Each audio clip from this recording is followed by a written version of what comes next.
ಈ ಬೆಂಗಳೂರಿನ ಗಡಿಬಿಡಿ ಜೀವನದಿಂದ ನಾನು ನಮ್ಮ ಹಳ್ಳಿ ಜೀವನಕ್ಕೆ ನಿಮ್ಮನ್ನು ಕರ್ಕೊಂಡು ಹೋಗ್ತೇನೆ. ಹೇಗಿರತ್ತೆ ಅಂತ ನೋಡೋಣ ಬನ್ನಿ. ನಾವು ಆಟೋ ಹತ್ಕೊಂಡು ಮೆಟ್ರೋ ಸ್ಟೇಷನ್ಗೆ ಹೋದ್ವಿ. ಯಾಕಂದರೆ ನಮಗೆ 8 ಗಂಟೆಗೆ ರಾಜಾಜಿನಗರದಿಂದ ಬಸ್ ಇತ್ತು. ಅದಕ್ಕೋಸ್ಕರ ಮೆಟ್ರೋವನ್ನು ಹತ್ಕೊಂಡು ರಾಜಾಜಿನಗರಕ್ಕೆ ಹೋಗಿ ನಾವು ಇಳ್ಕೊಂಡ್ವಿ. ಅಲ್ಲಿ ಇಳಿದು ಕೆಳಗಡೆ ಹೋಗಬೇಕಲ್ಲ, ಅಷ್ಟರಲ್ಲೇ ನನಗೆ ಹೊಟ್ಟೆ ತಾಳ ಹಾಕ್ತಾ ಇತ್ತು.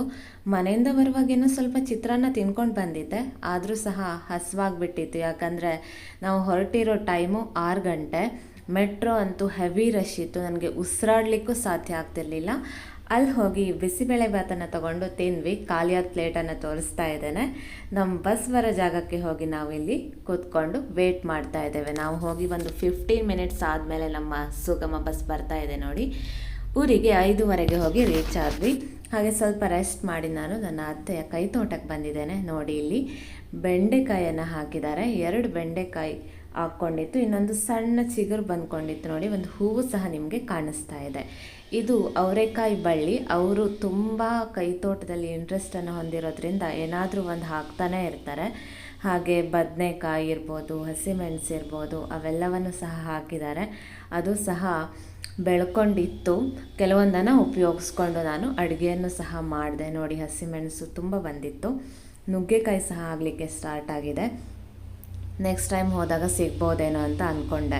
ಹಾಗೆ ಒಳಗಡೆ ಬಂದರೆ ನಮ್ಮ ಅತ್ತೆ ಮಜ್ಜಿಗೆ ಕಡಿಲಿಕ್ಕೆ ಅಂತ ಇಟ್ಬಿಟ್ಟು ಹೋಗಿದ್ರು. ಅದು ನನಗೆ ತುಂಬ ಖುಷಿ ಅನಿಸ್ತು. ಅದಕ್ಕೋಸ್ಕರ ಅದನ್ನು ಸಹ ಕ್ಯಾಪ್ಚರ್ ಮಾಡ್ಕೊಂಡಿದ್ದೇನೆ. ಇವೆಲ್ಲ ಮುಗಿಸ್ಕೊಂಡು ಹೋಗೋ ಅಷ್ಟರಲ್ಲಿ ನಮ್ಮ ಒಂದು ಪೂಜೆ ಸಹ ಆಗಿತ್ತು. ಹೋಗಿ ತೀರ್ಥ ಪ್ರಸಾದವನ್ನು ಸಹ ತಗೊಂಡೆ. ಹಾಗೆ ನಮ್ಮ ಯಜಮಾನ್ರು ಪೈನಾಪಲನ್ನು ಕಟ್ ಮಾಡ್ತಾಯಿದ್ರು, ಅದನ್ನು ಸಹ ನೋಡ್ತಾ ಇದ್ದೆ.